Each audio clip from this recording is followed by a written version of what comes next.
देखिए यहाँ पर स्पेशल इंग्लिश क्लास नंबर 17 और आज का यूज है हम लोग का ट्रांसलेशन। तो देखिए ट्रांसलेशन में एक टेंस होता है, आपको टेंस को भी ट्रांसलेशन के पर्पज से आपको पढ़ना समझना होगा। अब ये क्या बात है, तो इसमें सिंपली है, जैसे आप क्या करते हो, अगर कोई सेंटेंस जिसका एंड ता है, ती है, ते हैं से होता है, तो आप उसे कहते हो, वो कौन सा टेंस है, वो है आपका प्रेजेंट इंडेफिनिट टेंस है। क्लियर है, प्रेजेंट इंडेफिनिट टेंस है। और आप सिंपली वहां पर जो रूल लगाते हो, सब्जेक्ट लिखते हो, सिंपली आप रूल क्या लगाते हो इसका, आप सब्जेक्ट लिखते हो, है ना। सब्जेक्ट के बाद में वर्ब की फर्स्ट फॉर्म, और फर्स्ट फॉर्म में एस या ई एस तब आप लगाते हो जब सब्जेक्ट सिंगुलर सब्जेक्ट हो। अदरवाइज आपको क्या करना है, वर्ब की फर्स्ट फॉर्म लगाना है। अदरवाइज वर्ब की फर्स्ट फॉर्म जब सब्जेक्ट क्या हो, प्लूरल सब्जेक्ट हो, और इसके बाद में आप अदर ऑब्जेक्ट लिखते हो। यही करते हो ना सिंपली। ये आपका सिंपली किसके लिए है, तो आपको हो गया अफर्मेटिव सेंटेंस के लिए है।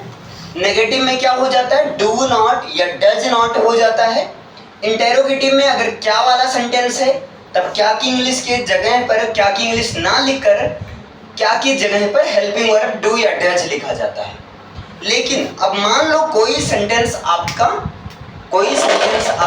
अगर कंप्लीट हो रहा है, सपोज करो जाता है, जाती है, जाते हैं से, कोई सेंटेंस जो कि एंड हो रहा है किससे, जाता है, जाती है, या जो है जाते हैं से एंड हो रहा है। लेकिन वहां पर कंडीशन ये है, देखो ये भी आपका प्रेजेंट इंडेफिनिट टेंस ये भी है ना, ये भी आपका क्या है, प्रेजेंट इंडेफिनिट टेंस ही है। लेकिन यहां पर कंडीशन ये है कि यहां पर जाना की इंग्लिश गो हम नहीं लिख सकते हैं, जाना की इंग्लिश गो नहीं लिख सकते हैं, कंडीशन ये है ना। और जो इसकी दूसरी कंडीशन है, यहां पर डूअर यानी कि जो काम करता है, डूअर यानी कि काम करने वाला, डूअर का मतलब होता है काम करने वाला, क्या रहता है, अब्सेंट रहता है। डूअर इज अब्सेंट, यहां पर डूअर क्या होता है, अब्सेंट होता है। ये कंडीशन है, डूअर का मतलब होता है काम करने वाला। दो कंडीशन है, तो वहां पर आपको ये स्ट्रक्चर फॉलो ना करके आपको सबसे पहले लिखना होगा सब्जेक्ट। अगर आपका सब्जेक्ट सिंगुलर है तब आपको लगाना होगा इज, अगर सब्जेक्ट प्लूरल है, सॉरी एम है, आई है, तब आई के लिए क्या लगेगा, एम। ये एम स्पेशली आई के लिए आता है, और इज जो है ये सिंगुलर सब्जेक्ट के लिए आता है। अगर सब्जेक्ट आपका प्लूरल है तो उसके लिए क्या आएगा, आर आएगा, यानी कि प्लूरल सब्जेक्ट के लिए। इसके बाद में आपको वर्ब की फर्स्ट फॉर्म में आईएनजी लगानी है, और देन आपको अदर ऑब्जेक्ट लिखना है, यानी कि लास्ट में आपको अदर ऑब्जेक्ट लिखना है। ये चीज, यही दोनों अंतर है। अब जैसे देखिए, मैं अगर सेंटेंस लिखूं, मैं सीधा सीधा कह दूं मैं स्कूल सजाता हूं, है ना। अगर मैं लिखता हूं मैं स्कूल सजाता हूं, तो आप यहां पर देखोगे, यहां पर भी ता है, ती है, ते है से एंड हो रहा है, यानी कि ये भी आपका कौन सा टेंस है, क्या हुआ, सजाता हूं, सॉरी भाई, मैं स्कूल सजाता है, ये तो अंग्रेजी की तरह बोल रहा हूं, अंग्रेजों की तरह। ठीक है, मैं स्कूल सजाता है, खाना खाता है, ऐसे वो लोग बोलते हैं ना।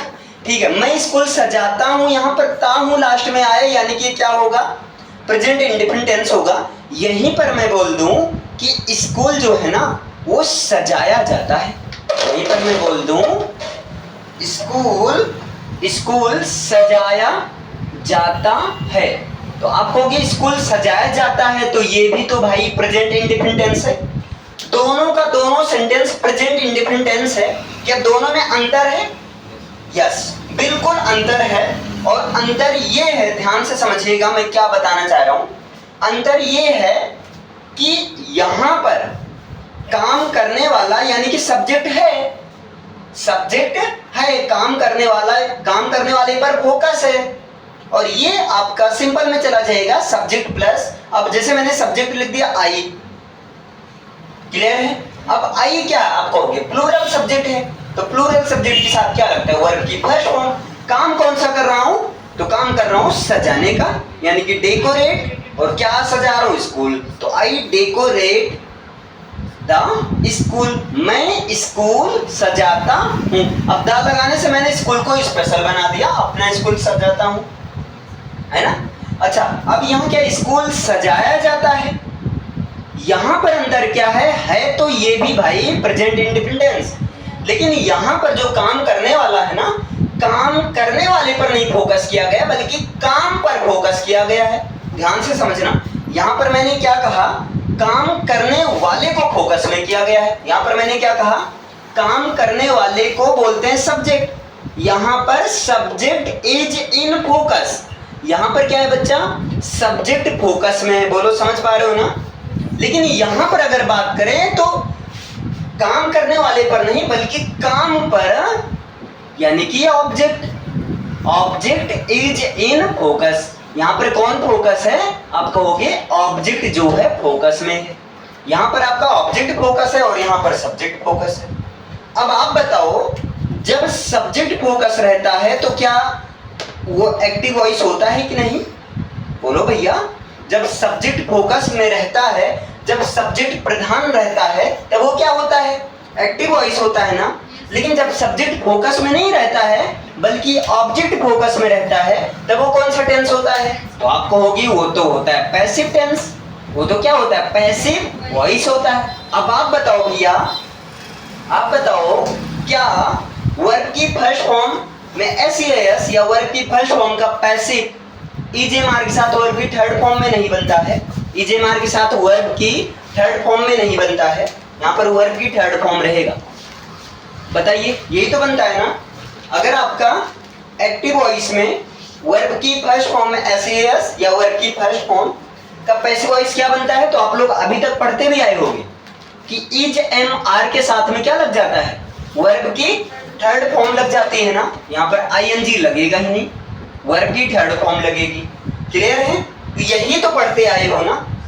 तो एक प्रकार से क्या है, मैं स्कूल सजाता हूं, ये भी प्रेजेंट इंडिपेंडेंस है, लेकिन ये एक्टिव वॉइस में है। स्कूल सजाया जाता है, ये भी प्रेजेंट इंडिपेंडेंस है, लेकिन ये किसमें है, पैसिव वॉइस में। दोनों में अंतर क्या है, एक में सब्जेक्ट को फोकस में किया गया है और एक में ऑब्जेक्ट को यानी कि काम को फोकस किया गया है। तो एक्चुअली यहाँ पर ये समझने के लिए समझा दिया जाता है कि अगर कहीं पर जाता है, जाती है, जाते हैं आ जाए, लेकिन वहां पर काम करने वाला ना हो, जाना की इंग्लिश ना लिख सके, तब वहां पर हमें सब्जेक्ट प्लस ईजेमार प्लस वर्ब की थर्ड फॉर्म में चलना है। एक्चुअली ये स्ट्रक्चर आया कहां से, तो यहीं से आया। ये स्ट्रक्चर आपका, क्योंकि प्रेजेंट इंडिपेंडेंट का पैसिव यही होता है, ईजेमार के साथ वर्ब की थर्ड फॉर्म। और यहाँ ऑब्जेक्ट डायरेक्ट ना लिखकर यहाँ पर बाई के साथ ऑब्जेक्ट लिखा जाता है। जैसे मैं इसको ऐसे बोल सकता हूं कि स्कूल मेरे द्वारा सजाया जाता है, स्कूल तुम्हारे द्वारा सजाया जाता है, स्कूल उसके द्वारा सजाया जाता है। अब यहाँ काम करने वाला आया है, लेकिन फोकस कौन है, काम को फोकस में रखा गया है। तो अगर आप इसको बनाओगे इंग्लिश, तो आप कहोगे, इसका हो जाएगा द स्कूल इज डेकोरेटेड, क्योंकि स्कूल सिंगुलर है, तो आप कहोगे the school is decorated, school सजाया जाता है। मेरे द्वारा सजाया जाता है, तो आप कहोगे यहाँ पर हो जाएगा बाई मी। समझ में आया, मतलब अगर काम करने वाला आ गया तो उसे फोकस में नहीं रखा जाएगा। फोकस तो हमारा स्कूल है ना, स्कूल मेरे द्वारा सजाया जाता है, हम सबके भी द्वारा सजाया जाता है, इससे नहीं मतलब है कि स्कूल को सजाया जाता है। लेकिन यहाँ मतलब मैं स्कूल सजाता हूँ, यानी काम करने वाला जो होता है सब्जेक्ट होता है, सब्जेक्ट ने अपने आप को फोकस में रखा। क्लियर है, तो इसको समझने के लिए ये मान लिया जाता है 100 में सीधी बात है ना। जहां पर ता है, ती है, ते है, रहे है ना, तो वहां पर आपको ये स्ट्रक्चर लगाना है। क्लियर है, लेकिन जहां पर जाता है, जाती है, जाते हैं, रहे, और वहां गो का मतलब जाना, यानी कि जाना वाला, गो वाला जाना ना हो, और सब्जेक्ट के साथ ईजेमार प्लस वर्ब की थर्ड फॉर्म लगाना हो। अगर अदर ऑब्जेक्ट आ भी जाए ना, तो उसको बाई के साथ ऐड करना हो, तो वहां कौन से स्ट्रक्चर में चलेंगे, इस वाले स्ट्रक्चर में चलेंगे। सब्जेक्ट प्लस ईजेमार प्लस वर्ब की थर्ड फॉर्म प्लस बाई के साथ ऑब्जेक्ट चलेंगे। अब समझ में आई ये चीज? तो इसको सीधा ऐसे समझ लिया जाता है। क्लियर है? पहले इसको राइट डाउन करो, फिर मैं बताता हूँ आगे क्या करना है। पहले इसे लिखिए। जैसे यहाँ पर देखिए, मैंने आपको सिखाया कि 15, ये सारा सिखाया। एक सेंटेंस है 15 अगस्त को स्वतंत्रता दिवस मनाया जाता है। अब यहाँ पर सबसे पहले आप देखो, यहाँ पर क्या है? ता है, ती है, ते है, आ रहा है, यानी कि आपका प्रेजेंट इंडिपेंडेंस है, इसमें कोई दो राय नहीं है। अब दूसरा क्वेश्चन आता है, क्या जाता है कि इंग्लिश लिख सकते हैं? नहीं, गो वाला जाना नहीं है। ठीक है, इसका मतलब हम इस वाले स्ट्रक्चर में नहीं चलेंगे, हम चलेंगे पैसिव वाले स्ट्रक्चर में, यानी कि सब्जेक्ट के साथ is am are then verb की थर्ड फॉर्म लगाएंगे। क्लियर है? तो आप कहोगे 15 अगस्त को स्वतंत्रता दिवस मनाया जाता है, तो बात हो रही है स्वतंत्रता दिवस की, तो इसकी इंग्लिश सबसे पहले लिख दिए द इंडिपेंडेंस डे, है ना, द इंडिपेंडेंस डे, ये हो गया आपका स्वतंत्रता दिवस। अब एक दिवस का नाम है ना, यानी कि सिंगुलर है, तो आप कहोगे लगेगा इज। मनाना की इंग्लिश होती है सेलिब्रेट, तो थर्ड फॉर्म में जाएंगे तो आप क्या कहोगे? ये हो जाएगा सेलिब्रेटेड। अब यहाँ पर 15 अगस्त को, भाई देखो ऑब्जेक्ट तो है नहीं, अगर ऑब्जेक्ट होता तो हम बाई के साथ लिखते, ऑब्जेक्ट नहीं, इसका मतलब हम सीधा लिख देंगे 15 अगस्त को ऑन 15 अगस्त, है ना, 15 अगस्त को, ये आपका हो गया ऑन 15 अगस्त, ये आपका आसानी से बन गया। क्लियर है? बताओ इतना समझ में आया? अब इसके बाद में क्या होता है, एक बार फिर से समझो। मैंने क्या बताया, अगर कोई सेंटेंस जिसका एंड ता है, ती है, ते है से हो रहा है, वो प्रेजेंट इंडिपेंडेंस होगा। यहाँ भी जाता है, जाती है, जाती है, जाते हैं से हो रहा है, अल्टीमेटली इसमें भी सेंटेंस ता है, ती है, ते है से एंड हो रहा है, मतलब ये भी प्रेजेंट इंडिपेंडेंस है। यस बिल्कुल, लेकिन यहाँ पर कंडीशन लगता है कि जानना की इंग्लिश गो नहीं लिख सकते हैं, और डूअर यानी जो काम करने वाला है वो अब्सेंट है, अगर आएगा भी तो पैसिव रूप से आएगा, यानी कि काम हमें अल्टीमेटली सब्जेक्ट पर फोकस रहेगा, लेकिन सब्जेक्ट को ऑब्जेक्ट पर फोकस रहता है, ऑब्जेक्ट को एज अ सब्जेक्ट लिखा जाता है। सर जाना की इंग्लिश गो क्यों नहीं है ना, क्योंकि ये पैसिव का स्ट्रक्चर है। अब यहाँ क्या हुआ, सब्जेक्ट के साथ इज एम आर लिखना है, एक्चुअली ये ऑब्जेक्ट हम पहले लिखते हैं लेकिन एज अ सब्जेक्ट, उसके according is am are then verb की थर्ड फॉर्म, अगर ऑब्जेक्ट है द्वारा के साथ तब हम बाई के साथ ऑब्जेक्ट, नहीं तो अदर को लिख देंगे। जैसे आपने देखा स्कूल सजाया जाता, अगर केवल ये होता तो आपको लिखना रहता स्कूल इज डेकोरेटेड, लेकिन स्कूल मेरे द्वारा सजाया जाता है तो स्कूल इज डेकोरेटेड मेरे द्वारा, यानी कि आप क्या कर दोगे, बाई मी कर दोगे। इतना समझ में आया? बात नहीं, इधर ध्यान दीजिए, इतना समझ में आया? अब यहाँ क्या है, मैं स्कूल सजाता हूँ। अब यहाँ पर देखो काम करने वाला है, यानी कि हम सिंपल वाले अपने स्ट्रक्चर जो कि सब्जेक्ट वर्ब की फर्स्ट फॉर्म में ऐसी है, से सिंगुलर सब्जेक्ट के साथ, प्लूरल के साथ वर्ब की फर्स्ट फॉर्म फिर अदर ऑब्जेक्ट लगता है। मैं स्कूल सजाता हूँ, आई डेकोरेट द स्कूल, आपका ये होगा। द लगने से मैंने स्कूल को क्या बना दिया, एक पार्टिकुलर स्पेशल दिखा दिया यहाँ पर। क्लियर? अब क्या होता है, एक्चुअली जब सब्जेक्ट फोकस में रहता है तब वो एक्टिव वॉइस का रहता है, और जब ऑब्जेक्ट फोकस में रहता है यानी काम पर फोकस किया जाता है तब वो सेंटेंस पैसिव वॉइस का होता है।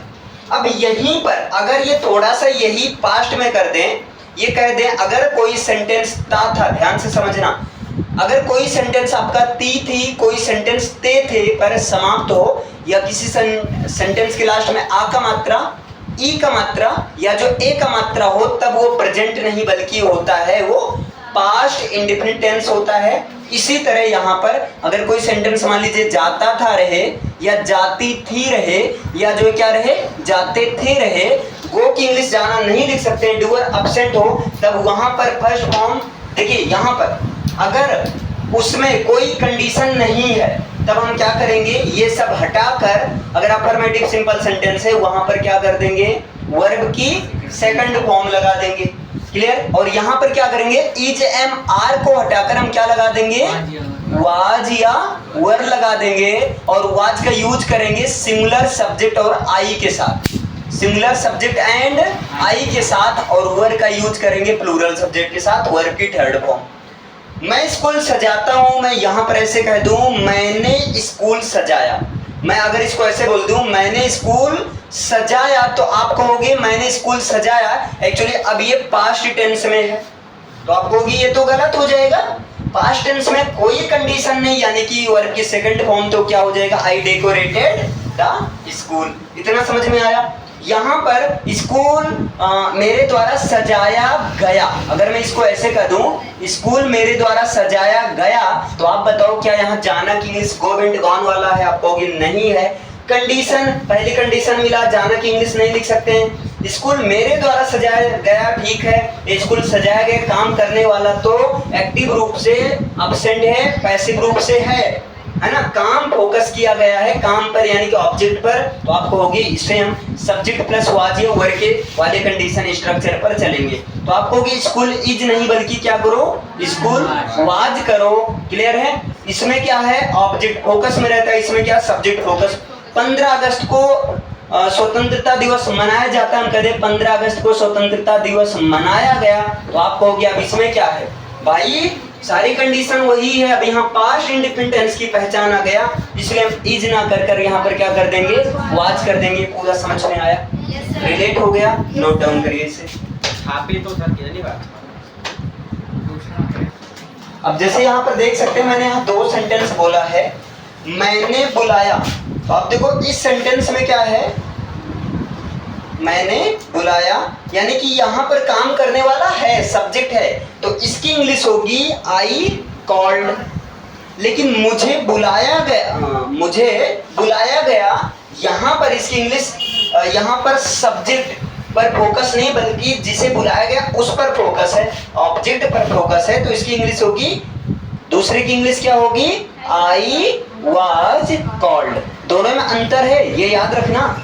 ये पहला है, ये सेकंड वाला है आई वाज कॉल्ड, और ये जो है आपका फर्स्ट वाला है आई कॉल्ड। ये फर्स्ट का है और ये जो है आपका सेंटेंस है ये सेकंड का है। अब यहाँ पर ध्यान दीजिए, अब यहीं पर अगर मैं कह दूं, यहाँ पर ता था ती थी ते थे ना होकर अगर सेंटेंस के लास्ट में गा गी गे हो, तब वो कौन सा पहचान हो जाएगा, आप कहोगे प्रेजेंट पास्ट इंडिफिनिट नहीं बल्कि वो हो जाएगा फ्यूचर इंडिफिनिट टेंस की पहचान हो जाएगी। इसी तरह यहाँ जाता था जाती थी जाते थे को हटा दें और यहाँ पर मान लो हम लिख दें जाएगा, है ना, जाएगा जाएगी या जो है जाएंगे, अगर ये आ जाए और यहाँ भी वही कंडीशन लगेगी, जाना की इंग्लिश गो नहीं होगा और डूअर काम करने वाला एब्सेंट होगा, तब हम अगर ये गागी के फ्यूचर इंडिफिनिट तब वहां पर ये नहीं करेंगे बल्कि विल या जो है सेल के साथ वर्ब की फर्स्ट फॉर्म लगाएंगे। विल या सेल के साथ क्या लगाएंगे, वर्ब की फर्स्ट फॉर्म लगाएंगे। अब यहाँ आई और बी के साथ क्या लगता है, सेल, बाकी अदर के साथ क्या लगता है, विल लगता है, और इसके साथ वर्ब की फर्स्ट फॉर्म आएगी। बोलो इतना क्लियर हो पाया। यहाँ पर क्या आता है, वर्ब की फर्स्ट फॉर्म आती है। यहाँ पर क्या होगा, तो आप कहोगे अब तो दिमाग काम करना शुरू कर दिया होगा ना, आप यहाँ कहोगे कि यहाँ पर हमें यूज करना है या तो विल बी या तो जो है सेल बी, या तो विल बी या तो सेल बी लगाना है ना। और विल बी और सेल बी का केस क्या होगा कि सेल बी होगा आई और बी के साथ में, और विल बी बाकी जितने बचे यानी कि अदर के साथ क्या आएगा, विल बी आएगा। अगर मैं कहूं मैं स्कूल सजाऊंगा, मैं स्कूल क्या करूंगा, सजाऊंगा, तो ये किस में चला गया, फ्यूचर में। आप कहोगे आई डेकोरेटेड नहीं बल्कि आई विल डेकोरेट, नहीं ग्रामर, अरे रुको यहाँ से एक समझाने वाला हूं मैं। अगर देखो ग्रामर के हिसाब से चलोगे तो आपका आई सेल होगा, लेकिन मॉडर्न इंग्लिश में हर कोई सब्जेक्ट के साथ में विल लगता है, ये भी ध्यान देना। आप गूगल सर्च करोगे तो आई विल ही देगा, क्लियर है। बाकी आई और बी के साथ सेल लगेगा, तो आई सेल डेकोरेट, आई सेल क्या हो जाएगा, डेकोरेट, और यहाँ पर द स्कूल, क्लियर है। यहाँ पर मैं कह दूं स्कूल मेरे द्वारा सजाया जाएगा। अब यहाँ पर जाना की इंग्लिश गो तो लिख सकते नहीं है ना, और हम काम पर फोकस कर रहे हैं। आप इसे कुछ देर हटा दें मेरे द्वारा, अब देखो एकदम क्लियर हो पा रहा है। स्कूल सजाया जाएगा तो भाई वो हटाए तो ये भी हटाएंगे। आप कहोगे स्कूल वाज डेकोरेटेड, थोड़ी होगा, क्या होगा, स्कूल विल बी डेकोरेटेड। ये समझ पाए, स्कूल विल बी डेकोरेटेड। ये यहाँ पर इस वाले स्ट्रक्चर में सब्जेक्ट फोकस में है, यहाँ पर ऑब्जेक्ट फोकस में। एक्चुअली ये एक्टिव वॉइस है, ये क्या है, पैसिव वॉइस।